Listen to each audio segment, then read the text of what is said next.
Kenapa makin mereka jauh, kita malah makin terobsesi? Kenapa kita bisa ngejar orang yang bikin kita ngerasa kayak kita nih sampah?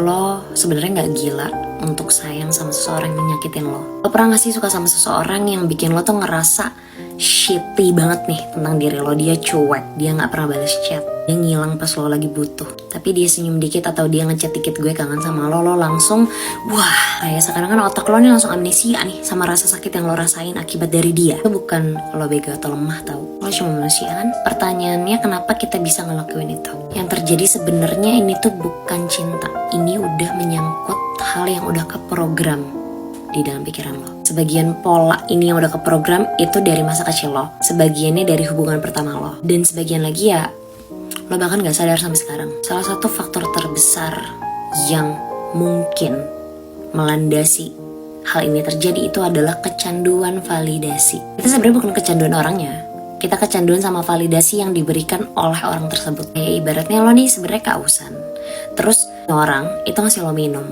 lo tuh di otak lo langsung kayak makasih ya udah ngasih gue minum, gue jadi kayak lebih lega. Tapi padahal lo lupa yang bikin lo aus in the first place itu ya orang itu. Yang lebih gila lagi tuh pola emosi naik turun kayak gini, itu tuh sama kayak yang dipakai mesin judi biar orang main terus. Namanya intermittent reinforcement.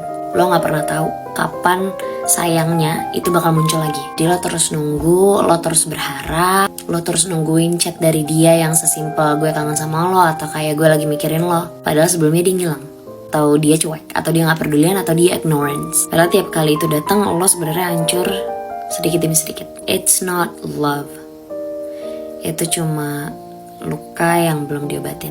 Lo melulu ngerasa lo tuh harus berjuang untuk bisa dapetin yang namanya cinta, atau lo punya low self worth, atau lo kejebak di fantasi lo dan lo lupa realita ini beda lo sama fantasi lo. Simpel, lo takut sendirian. Intinya lo nggak bodoh, lo cuma punya luka yang belum sembuh aja. Tapi kalau lo udah mulai sadar kalau itu sebenarnya adalah penyakit, bukan ketulusan, itu langkah pertama lo buat sembuh. So please seek help from anything in any way. Well, I know that doing has never been easy as speaking, but I hope it helps. So good luck dan semangat.